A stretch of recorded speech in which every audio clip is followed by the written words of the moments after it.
bring you the news of the day. Let's do it. According to CNBC, Apple has been working for the last 5 years on a way to measure blood glucose levels without having to puncture the skin. It's one of the biggest unsolved biomedical tech problems out there. And the that would be huge. first group to solve it will poise to become the most sought-after supplier of diabetes testing in the world. So you would wear your Apple Watch and it would tell you your blood Without glucose even having levels. to prick your finger. According to the Hollywood Reporter, in order for Russian movie theaters to show the latest Fast and the Furious movie on time, they're forced by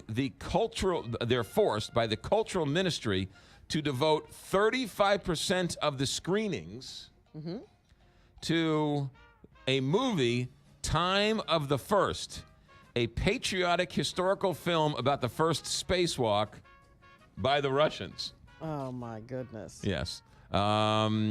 Speaking of Fast and the Furious, Bloomberg did a study of the aggregate number of gear shifts over the course of the first 7 Fast and the Furious movies.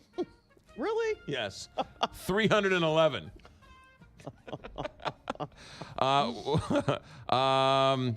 St. Louis has lost $7.5 million in property taxes alone when the Rams left for St. Louis. That according to that new lawsuit we were just talking about. And finally, Paul Manafort received $13 million in loans from a shell company. Well, let me say this. Let me get this right.